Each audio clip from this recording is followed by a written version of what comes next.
Hello, my name is Dr. Scott Young, and today we're going to do the last of our series. It's the 10th one of Truth and Lies and What We Believe. This one's called Sin in Financial Terms. Coming right up.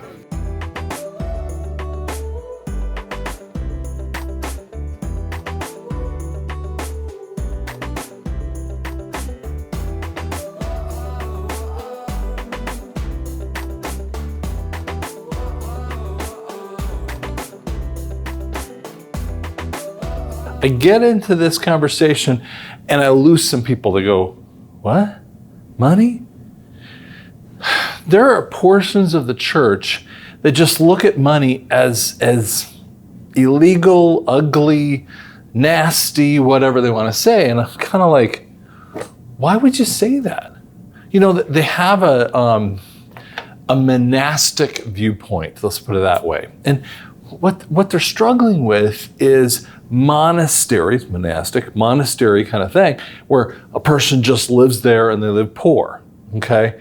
There was this guy named John Michael Talbot. First time I really ever experienced the thought process, because I never went to a Catholic church other than one time, and interesting point. No, John Michael Talbot, I loved his gorgeous guitar playing. And he owned 2 guitars to his name, and he did all these amazing albums that he would sing and play, and it was just unbelievable to listen to. But I kind of realized that poor lifestyle that he was just doing, okay? And yet the Bible talks a lot about money. And I use this in my End Time series, so I'm just going to give you this example, okay? If you had said, you know what, I'm going to go to work for me, because I've got a hearing business, right? And if they talk about money, I'm quitting tomorrow. And you go to work, and then we lay out the policy procedure manual, start flipping through it, and you notice about 30% of this thing talks about money. You're like, I'm done. I don't want to do anything with it. Well, that's your choice, right? I mean, you get to choose whether or not you work for us, because you don't want to hear about money all the time, whatever that might be. But the Word of God talks about end time issues about 30% of the time. It's estimated maybe 15 to 20% of the information that talks about in the Word is talking about money. Well, guess what? If we're not going to talk about end time issues and money, we're probably missing, 30, 40, 50%, probably 40 or 50%. And I'm like, wait a second. That's a huge amount of what God's trying to tell you. So hold on a second and focus on what He says and not what your feelings are about that, okay? That's what we want to break some of this. So it's really powerful. I remember when I first started getting deep into the Word. And I mean, I've read through the Bible probably, a couple dozen times before I ever did this. But about 2010 is when I really started getting deep.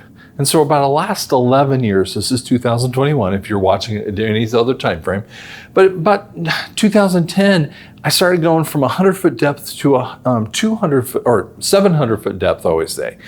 And what I started to look at is to look at every single word related to grace. It was just happened to be the word I was picking. And I treated out. I went all these different directions. So I went like this, the word grace, okay? And then I wanted to see every word that might, have anything to do with it. Sin is in there, and propitiation we're going to talk about, and blah, blah, blah. You can just get the idea, right? And so my page was filled with all this other stuff, right? And what I started to go is to say, what does the Greek say about these words? Okay? And I pulled that kind of mentality in everything I do. Now, as an English major as well, one of the things that we always did is look at the context of something. You see, if I'm a guy, I don't teach, like little kids, vacation Bible school kind of thing, okay? I don't care about that. It's just not my thing, okay? But if you're going to teach little kids in vacation Bible school, you're going to kind of derivate your language or reduce it down to the lowest common denominator. And you're going, Why would you say it that way? Because that's how we talk. I'm sorry, I just don't talk to little kids. Okay, so that's first, you have to know the audience of whom they're talking. Second, you have to know, does it fit in with the textual information before and after? Bob Yandian used to talk about, you should put, check 10 to 20 verses before and after to understand the context of something that it's discussing. And too many times people don't do this. I mean, I hear this all the time. Well, doesn't the Bible say? And I'm like, where did you say that? They haven't even put the context in this one. And we don't take that critical look at that. Well, that's really what I was trying to do. So I was taking it from a couple different ways. So just on this second slide here, sin is called harmatia in the Greek. What it means in the Greek, actually when we pulled it into more modern, more Middle English. Now, let me do a little background, okay? Most people say Old English is Shakespeare or the 1611, King James Version. That is not Old English. That's actually called Modern English. So let me just kind of give you an idea. From about 500 to about 1000 AD, we have Old English. Now, I had a professor in college, and she could push out a couple words. It sounds German. It's got some crazy things. You couldn't understand it if you wanted to. One of the possibilities that's close to give you a little idea, and it's only a little idea, is Beowulf, because it's right on that border of Old to Middle English. Now, Middle English is around 1000 to 1500. Again, it varies depending upon what you're reading. And for an example, the Legend of Arthur is in the Old English, okay? Or it had Old Wales kind of idea. So you have a lot of difficulties understanding that language. Now, Middle English, actually, if you listen to it, and a professor of mine used to say this all the time, and she was speaking, I would just listen back and I'm like, wow, this is so cool. I mean, it's a different tongue, but you can, if you listen to it and you're sort of looking at it, you might get about a third of what is said, okay? When you get to Modern English, that's when they kind of change things up, okay? So if they were saying the word, just to give you an idea, stationary, okay? They would say, we would put it out like this. But in old kinds of viewpoints, they might say stationary, and it's a longer S in there, okay? And they would use that S in that different way. So it's a very unique kind of way, had some phonetic information in there. And you're going, why do I need to hear this? I'm just giving you an understanding of this, okay? But in the Middle English, we pulled that word harmatia from the Greek, brought it up to Middle English, and used a terminology called missing the mark. Let me explain how missing the mark, what it really means. Now, I want you to think about any kind of target practice that you might do, or even just playing darts. I mean, if you're not into shooting or anything else, but just playing darts, okay? So in most dart boards, okay, you have the middle center section, and then you have these other sections around it, or they might, pie it off, depends on how they set it, right? So you see that. But see, that's a newer understanding. In old time frames, okay, when they were talking about archery time frame, which is obviously the primary weapon for distance usage, you would only have that middle section.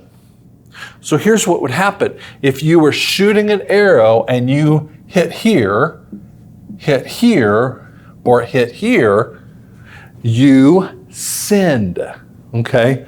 See, the Greek viewpoint was harmatia, and the Middle English was sinned, meaning missing the mark. If you are close, I don't care how close you are to hitting that point, you missed the mark. It's such a gorgeous understanding of this.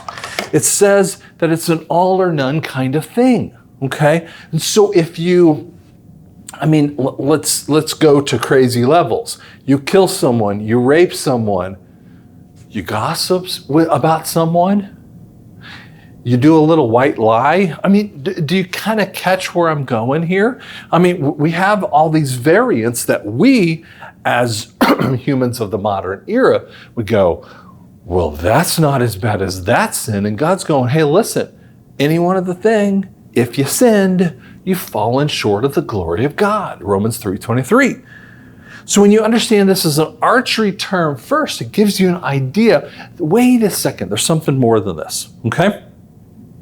Now, how do we combat sin in our life? I mean, I'm just having this conversation, but I'm going to tell you, we put good and evil as a role with one another, okay? Let me kind of just throw you out this one point here. So in modern viewpoints, we try to put this like this out here. We go good versus evil. Okay, and what we're saying in there is that this is the super bad guy and the good guy. So one of the most classic ones that you might think of would be, let's say Luke Skywalker.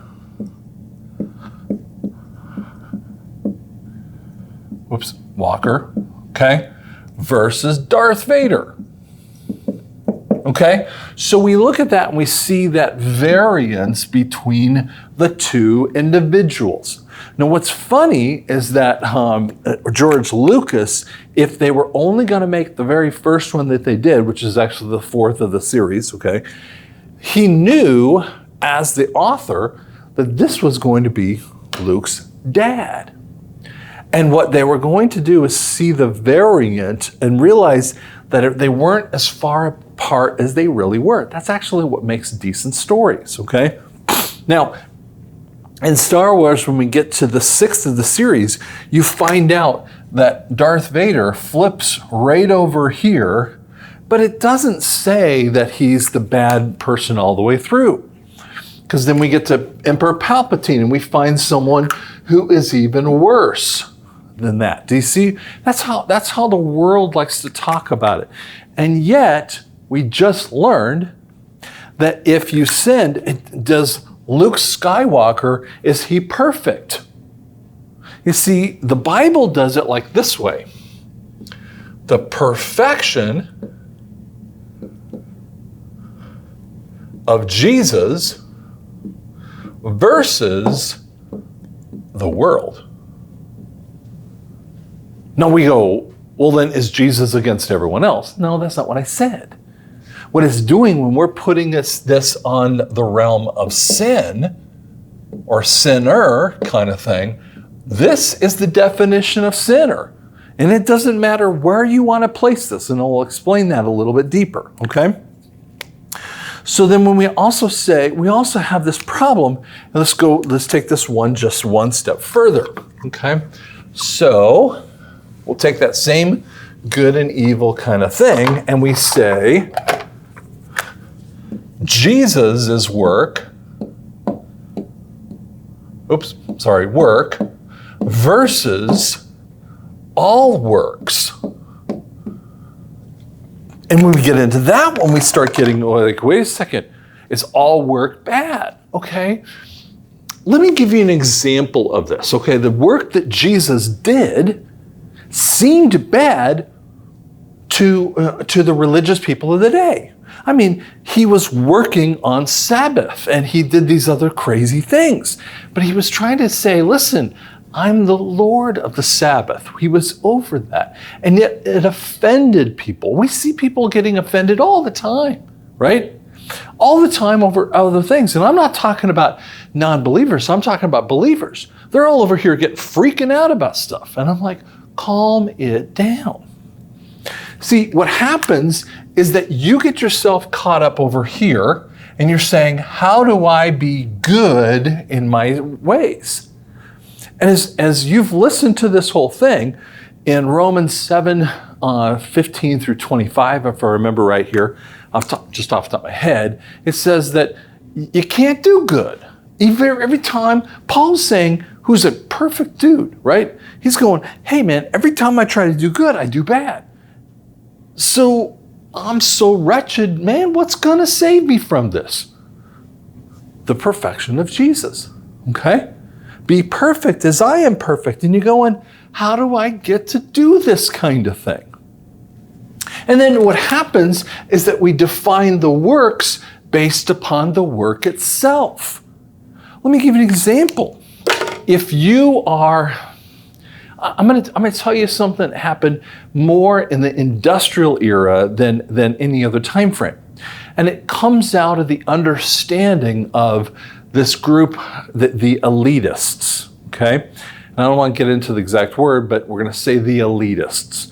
So people like Vanderbilt and J.P. Morgan and all these different people, these big industrialists, what they would do is they would make their fortunes and then start to donate that kind of thing, okay? The Carnegie Hall was a donation to help humanity kind of thing.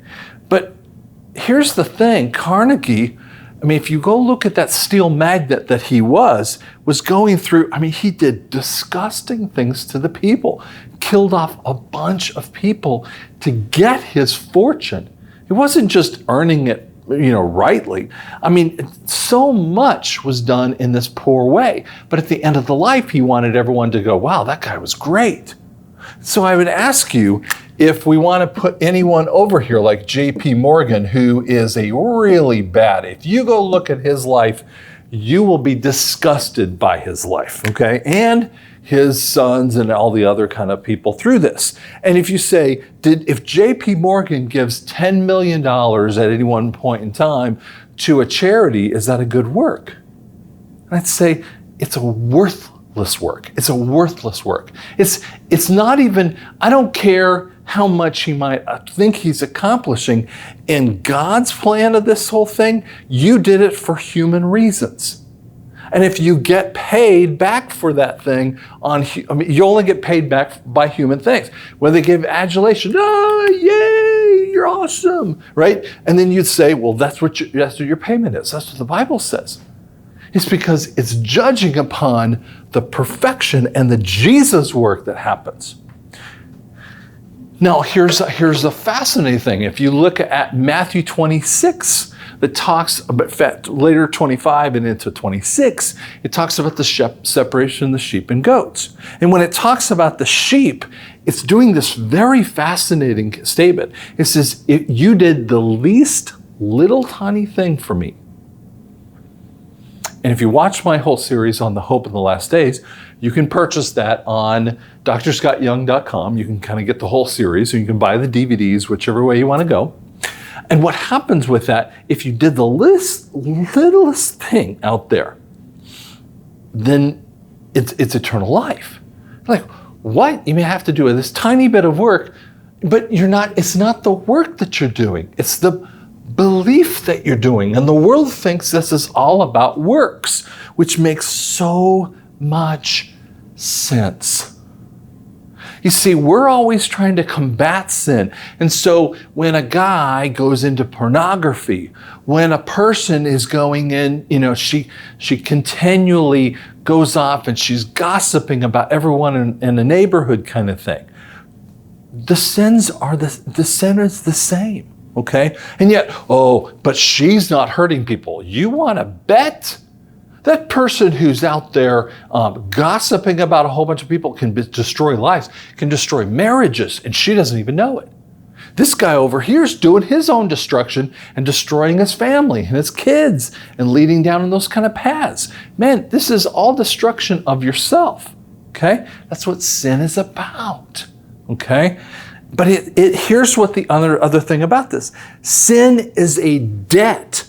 It's a payable thing that you're putting your stuff in a satanic bank account, in essence, okay? Versus putting your stuff in a God bank account. And it's not by the works that you can fix this. Go look at Ephesians 2, 8 through 8, 9, 7, 8, 9 kind of thing. It says, you can't do the good works because it would just lead to boasting, okay? It's not because of what you can do about that. It's who you are in Christ. It's the faith that you have in Him. So I want to talk a little about that spiritual bank account thing. So let's just do 2 more words. This is next page. 2 words we must understand is grace and propitiation. Okay. So I remember when I was first studying this, remember I told you about the treeing out the different words, right? And so my friend Will, who passed away in October of 2020, a really tough thing for me at the time because he was a spiritual father in so many ways. And he said, Scott, I'm not sure you really understand propitiation. It's like, okay, tell me what I'm missing, okay? Here's where it basically comes in, what propitiation is. And again, you're gonna see the most simple guy in the world drawing things. I'm like disgusting when I draw, okay? So you'll get the idea.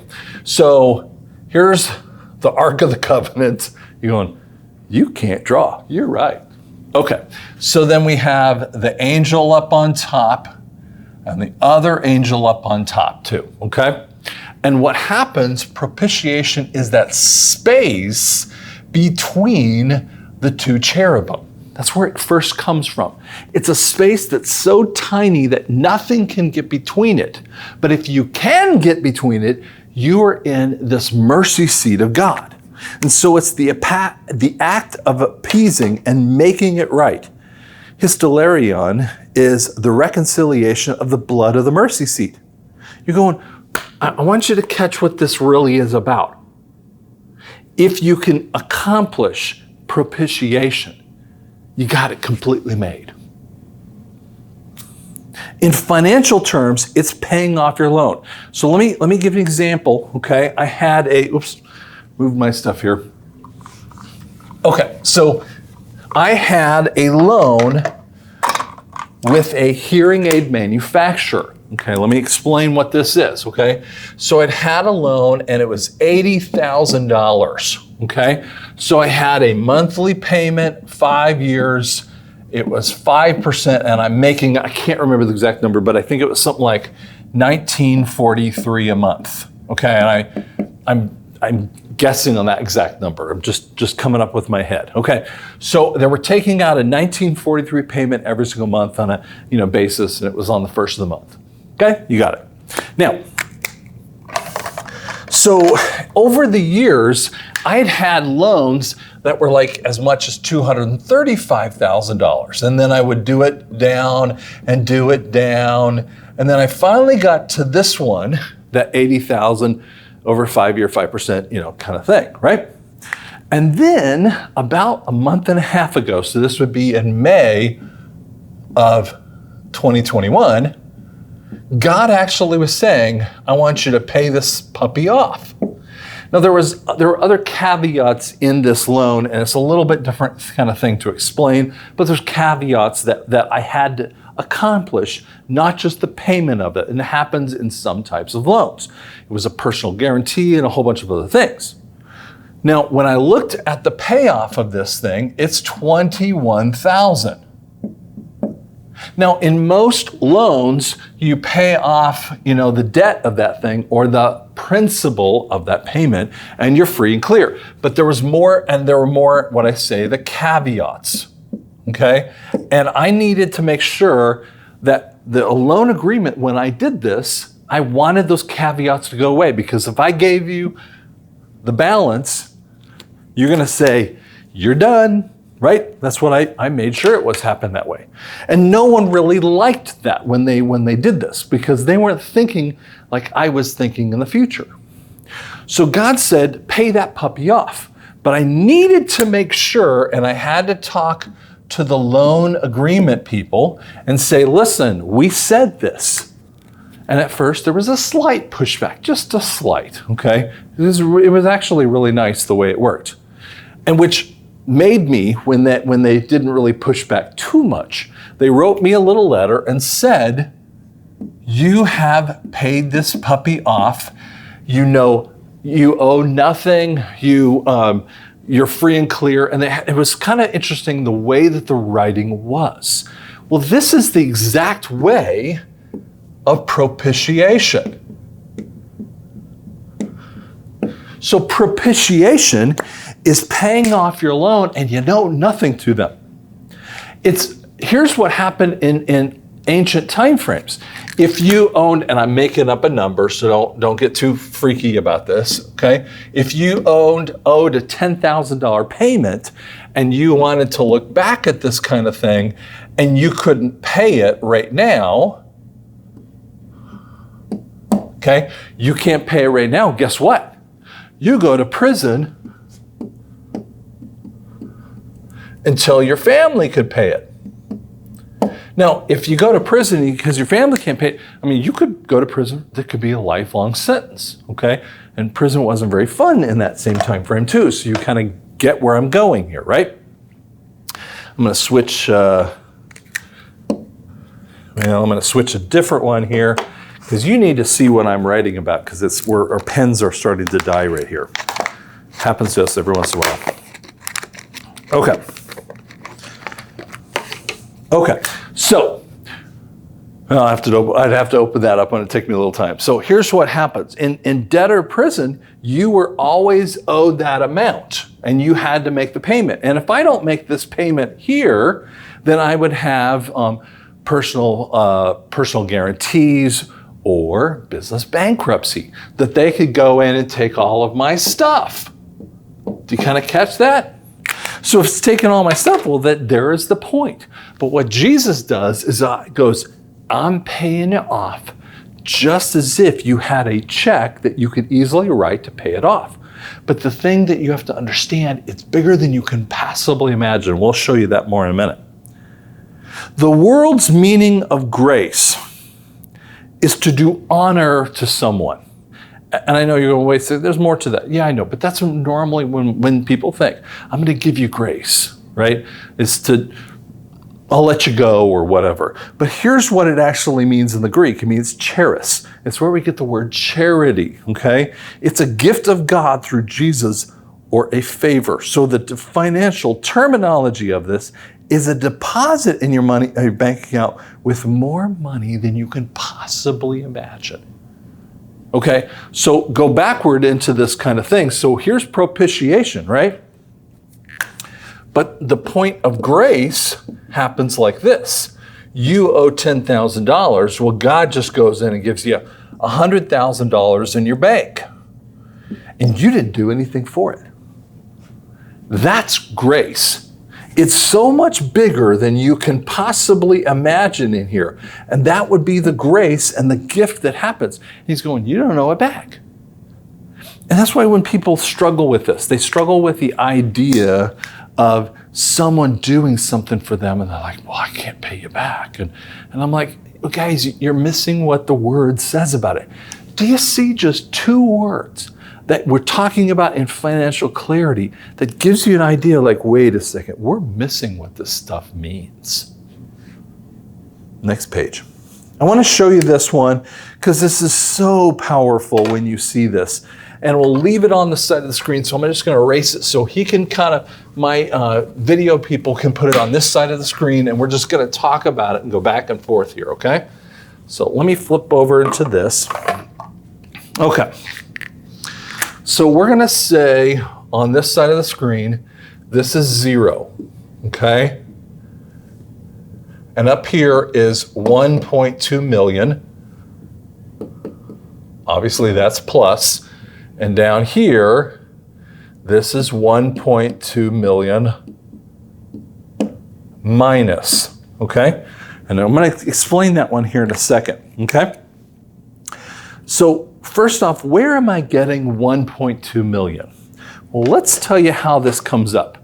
When we look at the parable of the talent, a talent is 6,000 drachma or 6,000 days of a man's wage. So if you say you got 6,000 drachma over, let's say an average salary in America is $50,000, you come up with $1.2 million. Doesn't that thing change in your mind? Don't you go, what? See, most I hate to say this, but the New Living Translation tries to say, the master gave $5,000 to one guy and 2,000 and 1,000, right? And they kind of make it $1,000. And you go, but what if I said to the story was this? The first guy gets 5.6 million. The second guy gets 2.4, and this third guy gets 1.2 million. You go, whoa, this whole thing freaks me out because there's never been that much money. We're talking about that much. I mean, that's how the scriptures try to say it. It's trying to say you could never get this kind of thing. So 1 point of grades, that's what we're just using the 1.2 million on this thing. Okay? Now, 0 is the midsection. So here's what happens. We'll use this in red for a second. So any point in sin puts you in a negative number, okay? And we're just going to use this as an example. Mother Teresa. So I don't know if she spells it that way, but anyway, you get the idea. So she might have, and I'm making up a number, minus $100, okay? Versus the worst sinner of the world, just for the heck of it, is Hitler, and he's 1.2 million. Okay, so he's down on the bottom. I just want you to kind of catch this, okay? And you could come up with anything you wanted to, $100, and I have it on my little thing, it's $10,000, but it's always something, okay? So here's what people say. And I remember the very first time I ever talked about this, the sin thing, like I'm like 19 and I'm talking to this other guy, he's probably 20, and I'm in college and I'm trying to do like the little track. I'm like, do you want to become a believer? And then he would say, well, yeah. And I'm like, so do you agree that you sinned? Or something to that effect, right? And he goes, not more than anyone else. I think I'm pretty good. I had no answers for a guy, so I'm sitting there going, well, I'm totally blanking out, right? I'm freaking out. I can't say the right words to explain that. And so, he would have said, like, he's here. I'm making up something, right? He's right here on the sin scale. And he goes, well, I'm not Mother Teresa, but I'm not Hitler, right? And we think of it as that bad of a thing. But here's the point. You have to be here, at least. Okay? But everything, single sin that you do, because this is a conversation of perfection. Boy, that pen works better, doesn't it? So every single one of those things works in that perfection mode. So perfection starts at 0. I'm going to tell you, this is going to freak you out because you're going to go, no, it doesn't. No, it doesn't. Yes, it does. Okay? Because 0, when you're at 0 with God, you're at the propitiation line. This is the point of propitiation. That's just acceptable, okay? And if you've listened to my stories before, you'll have heard this one maybe. So, I remember I'm in college, I'm late in grad school, I'd emancipated from my parents so I could kind of get some other grant monies, and I got this grant money, and I got these extra scholarships, and cool, and some loans too. And I had this money in the bank account, and I'm like, when you're in college, you have no money, right? And I'm doing everything I can just to make it. I'd had $100 in savings to have this free checking account. This is back in the late 80s, okay? And I'm like, because you always had to pay for the checking account. So my parents had this, credit union kind of thing. So you had to have $100. And so I'd done all that. And I worked my, summer job just so I'd have enough money over here, but I never put more than $100. And then I think I got like $27 in checking, and I got like a couple weeks until the end of the month or the end of the semester. So then I would work in the Christmas time frame and build that thing back up, right? And yet I'm getting these like debit notices left and right, like I'm below number. Now I didn't know how to like balance my checkbook, so I go down to the bank. Went from Greeley, Colorado down to Denver, and I go down there and she goes, well, it's like $10 an hour to do this. I'm like, I don't have any money. You don't understand. I just got to take the money out of savings. And so she gives me grace, okay? And she goes, I'm going to just check this out. And she can't find any reason that I'm in my negative in the account because she can't even figure it out. And she goes, you know what? I'm going to do something for you. I'm going to give you a gift, but I'm going to give you the grace gift to get you at zero so that I could pull my money out, the $100, and just survive. Because it wasn't going to mean anything to the bank. They were like, yeah, we don't want to lose, but he's just a stupid college student. I mean, he doesn't have any money. Don't worry about it, right? That's how it came. And so what she did is she gave me grace to take me from that negative $100 up to zero to propitiation so that I could at least take my money out. That's what propitiation is. Now, here's what happens. So to get to from wherever you are up to this kind of thing, this gets the blood of Christ. The blood of Christ gets you to the propitiation. Do you kind of catch that? You can't accomplish it. There's nothing you can do. And I remember I've had friends of mine who would go down and then they would go up. They would go up and then they would go down and up. And there's this shame game and all this other stuff that, like, I'm never going to make it. I'm never going to make it. I'm never going to make it. And by the way, we're seeing that in the financial world as well. Just the same kind of thing, that they're struggling through this. And what God is saying is that the blood of Christ is so sufficient that he's already figured out all of your sins. So if you're going to accomplish 50,000 sins in your life, don't you think that he already knows your future? Yeah, dude. Okay? He's already seen every sin that you're ever going to do, and he already had the blood of Christ in 33 AD just to accomplish that. Now, how do we get from here to up here? This is grace. This is the plus number, the plus money, or that $1.2 million. So the parable of the talent is just talking about, hey, listen, the blood of Christ gets you to here. The grace gets you to there. Remember, grace was, if we look back at our little thing, grace is that financial deposit in your account to get you into positives, okay? So grace is the positive level of this thing. You're going, wait a second, no one's ever talked about this. I hear this all the time. I'm just telling you what the Greek tells you and putting it in financial terminology so that you kind of go, hey, wait a second, this makes a bunch of sense, right? But this is how it works. And yet, here's the fascinating thing. The parable of the talent goes even farther in this kind of thing. Because I want to share with you this point. So the first guy gets 5.6 million and he makes it and he brings it up to 11.2 million. Okay? Second dude has 2.4 and he brings it up to 4.8. Great. The third dude is 1.2 and he blows it, so he has nothing.